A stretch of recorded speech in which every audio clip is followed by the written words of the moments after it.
So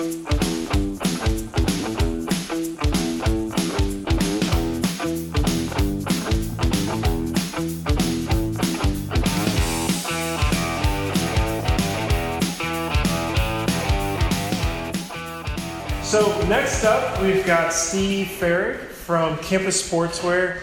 Campus Sportswear's got a really interesting story of how they leverage their environment to really grow their business to another level. And I'm gonna let Steve tell you guys about it and how he really achieved that level of success. So thanks for coming out, Steve.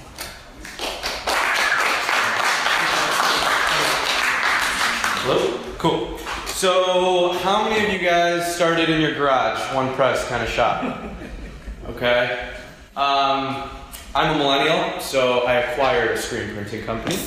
But just to give you a little bit of background about myself, my name is Steve Farag.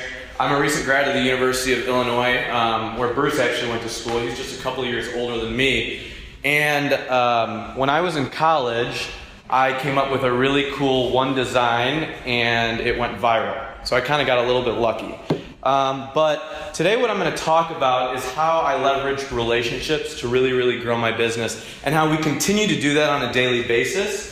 And that's basically our key for growth right now at Campus Sportswear. So we are on a college campus, University of Illinois in Champaign, 100,000 people in a small town, 40,000 of them are students.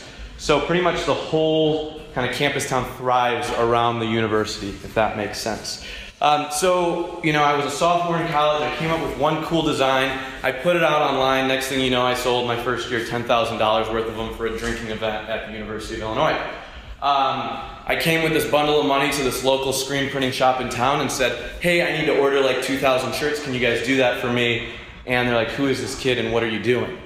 So year in and year out, I kept coming every single year back to this shop, and I was growing my little yearly event of a little brand. Now, while I was building those relationships, I was growing my little brand for what we call unofficial St. Patrick's Day at the U of I, and I really had two designs. Every kid bought it on campus. It was catchy, it was cute. I paid for college that way, but the guys that owned the business were like, wait, how much are you selling the shirt for? $22? And you're buying it for us for $6? And how many are you selling? And why do you do that on the internet? And what's wrong with you? So fast forward my senior year of college, I went to school to be an engineer. I had a job offer to work in a cool fancy building over there. And at the last second they said, hey kid, why don't you join our business? So to fast forward, they said, why don't you live next door to us in our barn in the middle of nowhere in central Illinois? And why don't you help us do all that technology shit and we'll just take care of printing your shirts. So fast forward a year, and that's kind of where we went. We found the fabulous product of Printavo. Show of hands here, who uses Printavo? We all Printavo customers. Pretty awesome product, right? Hats off to Bruce for that. I have two business partners that are 55 years old, have no idea how to use email. They used to send me emails in all caps when they printed for me, and so that was frustrating. And so I needed a solution that was very simple, and everything out on the market was too complicated for them. So I really needed something simple, and Printavo has been huge for us as we continue to grow. So kind of keep going forward on there. Okay, I'm a 24-year-old. I'm living in a campus town. Adam, can you grab the next slide? I think my, okay. And so, I sold a bunch of shirts in college. I became that t-shirt guy to my fraternities, the sororities, the bars on campus. I had a very sales-oriented approach. I knew nothing about screen printing. But I needed to have friends or something, or spend my time doing something. And so I had a bunch of the college students that were just a couple years younger than me. I started placing their orders. And they would come to me with literally like stacks of cash and say, hey, can you print us these orders for our bar crawl? I said, all right, fine. They'd bring me literally like $1,000 in their backpack, throw it on the table, and I started saying, hey, thanks for the order, here's $50, okay?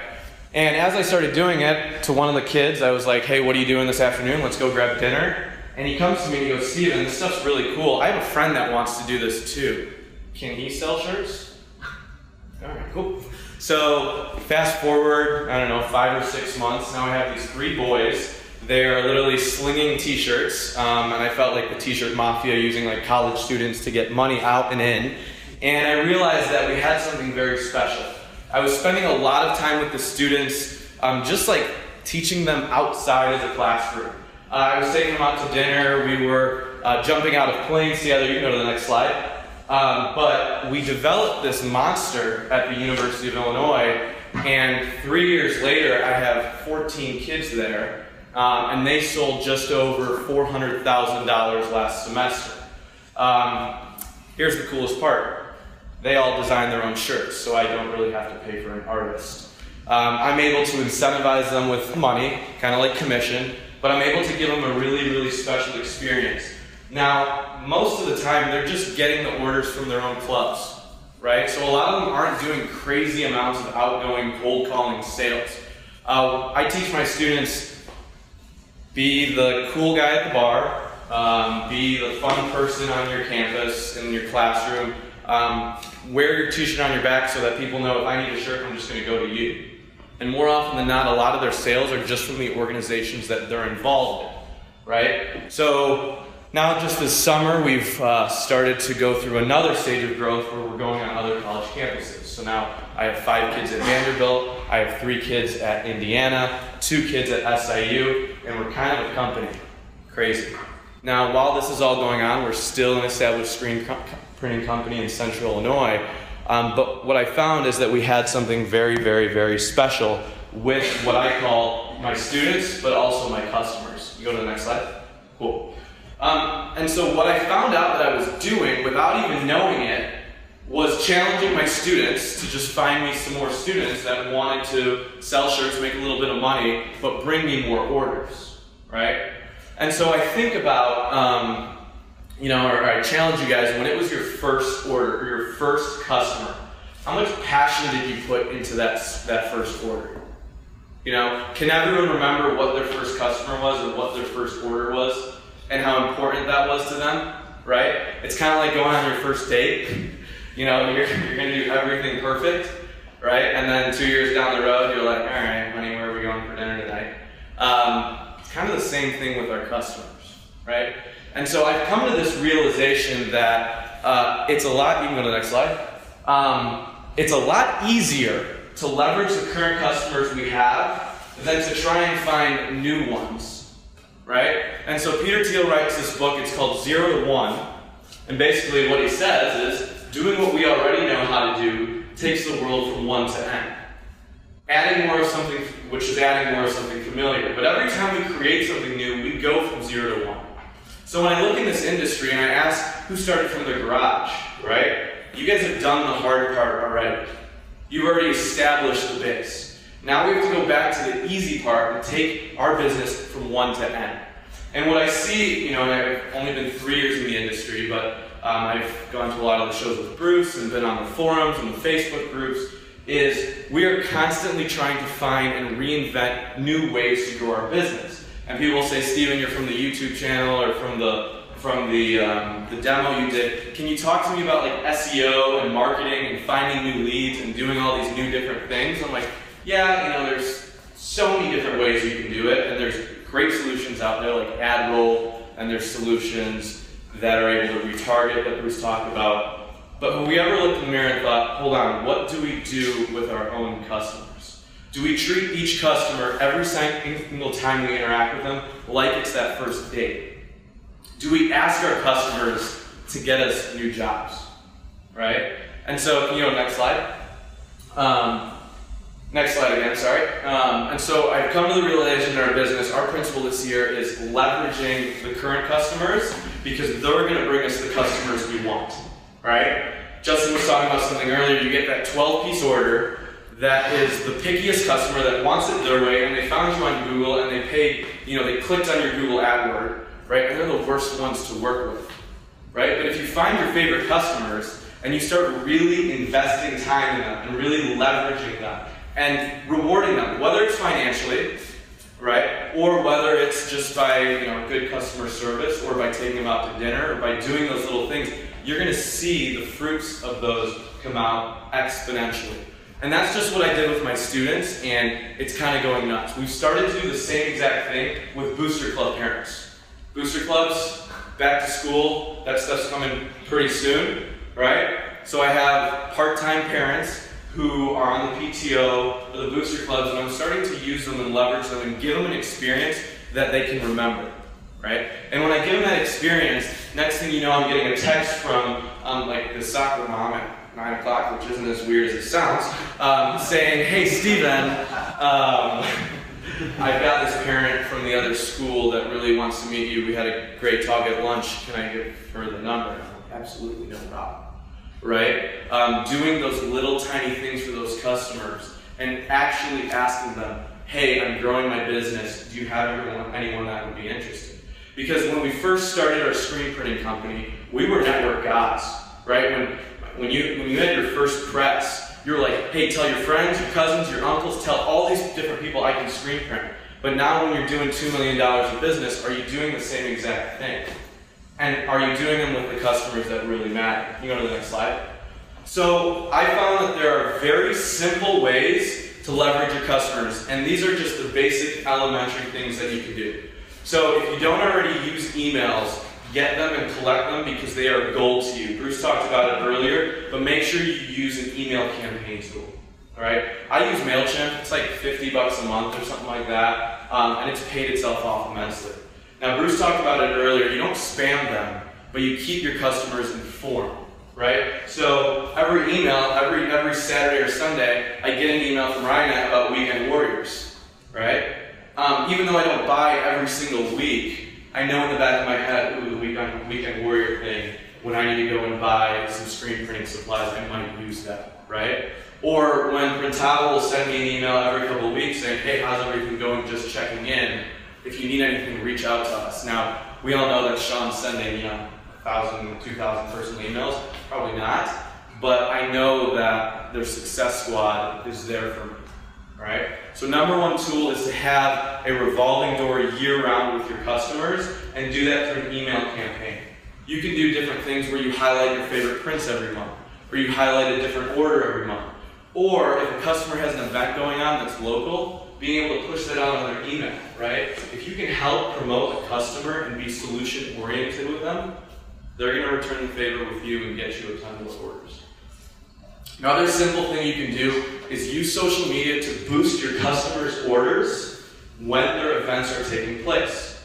So in the printing industry, we are printing for events most of the time, right? So it's important to tap into your customer's event and ask about it, right? If they're having a run going on at Wicker Park, post a picture of your shirt, tell them how happy you were to print it, and put $10 behind a boosted post with a target radius of like 5 miles. Say, anyone at Wicker Park Fest this weekend, the shirts were so much fun to print. Good luck to you guys. Hope the weather's great. All right? The amount of reach you're going to get from that, and people that are actually at that event are going to like that post and say, wait, I saw that shirt. People are wearing that shirt, and that's the company that made it. That shirt was super soft.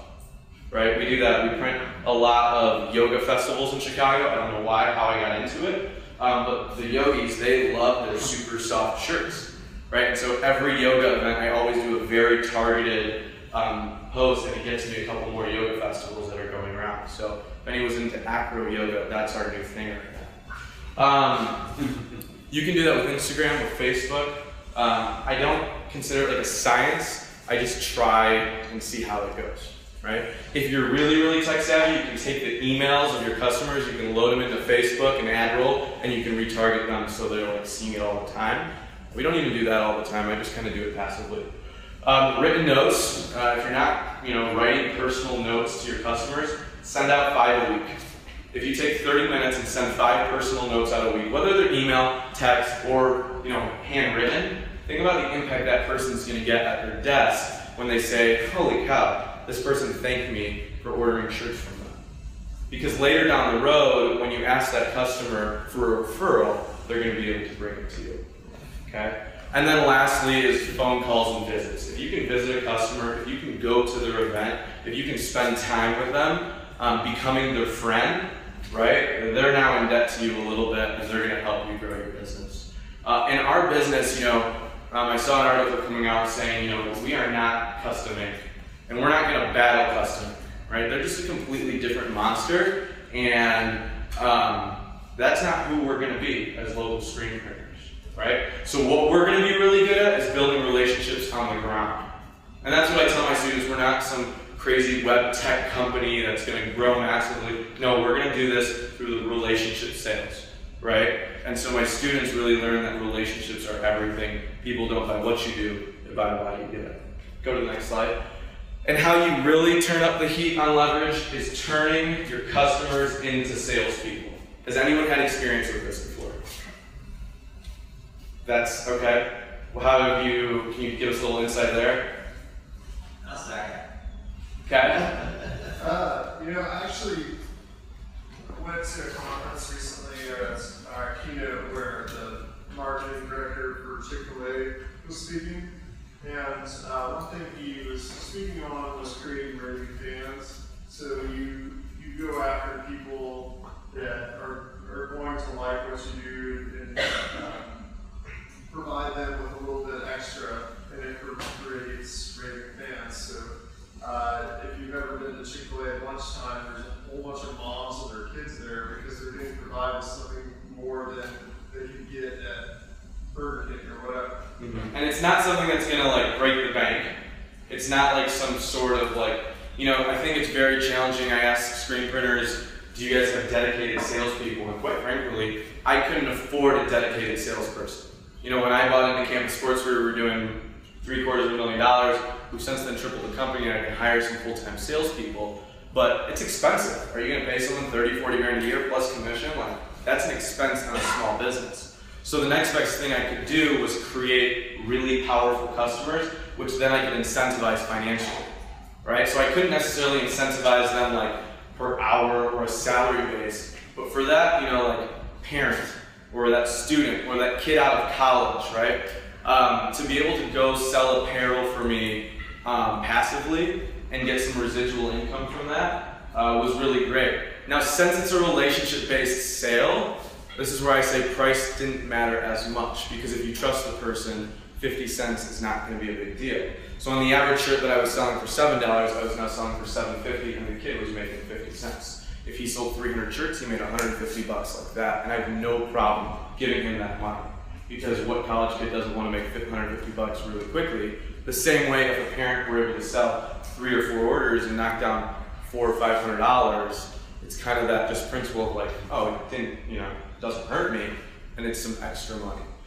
So we are still in the process of building out the system. A lot of people have asked me, well, how do you pay them? What do you do with this? What do you do with that? I'm still figuring it out. I'm just growing it, and I'm continuing to kind of innovate as we grow and iterate. Having to go on multiple college campuses now, logistics is an issue, and so now we've had to figure out new things that we could do. I have to actually travel to those campuses and spend time with those kids, but I realize if I take them out for a weekend, we take our kids to a weekend in Windsor, Canada, which if you've ever been, is like 19-year-old's Las Vegas.